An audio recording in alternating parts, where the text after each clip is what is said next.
एउटा सानो निर्णयले जिन्दगी नै बदलियो। तपाईँले कहिले सोच्नु भएको छ कि केवल 1 मिनेटको निर्णयले कसैको पुरै जीवन बदलिन सक्छ? आज म तपाईँलाई एउटा यस्तो कथा सुनाउँदैछु जुन सायद तपाईँको जीवनसँग पनि कतै न कतै मिल्न सक्छ। एक गाउँमा आर्यन नामको एउटा साधारण केटा बस्थ्यो। ऊ धेरै सपना देख्थ्यो, तर गाउँका धेरै मानिसहरूले उसलाई हेरेर भन्थे, तँबाट केही हुँदैन। दिन बित्दै गए।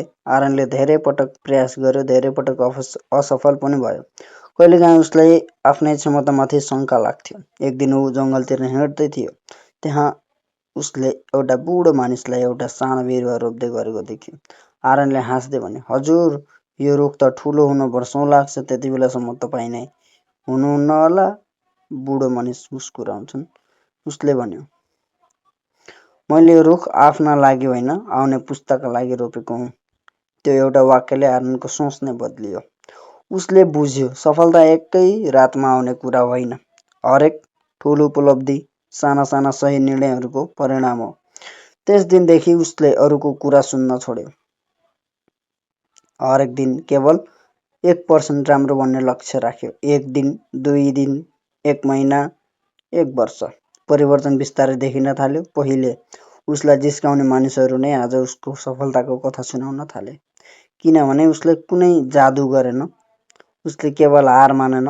जीवनले कहिलेकाहीँ तपाईँलाई धेरै ढिलो नतिजा दिन्छ, तर त्यसको मतलब यो होइन कि तपाईँ अगाडि बढिरहनु हुँदैन।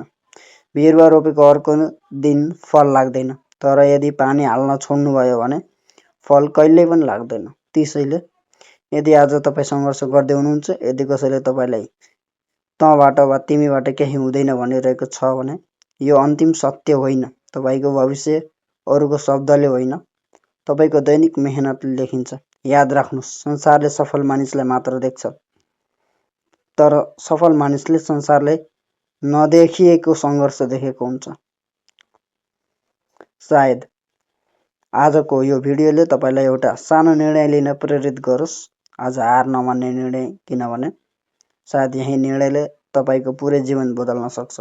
यदि यो कथाले तपाईँलाई केही सिकायो भने भिडियोलाई लाइक गर्नुहोस्, च्यानल सब्स्क्राइब गर्नुहोस् अनि यस्तै प्रेरणादायी कथाका लागि हामीसँग जोडिनुहोस्। धन्यवाद। फेरि अर्को कथामा भेटौँला।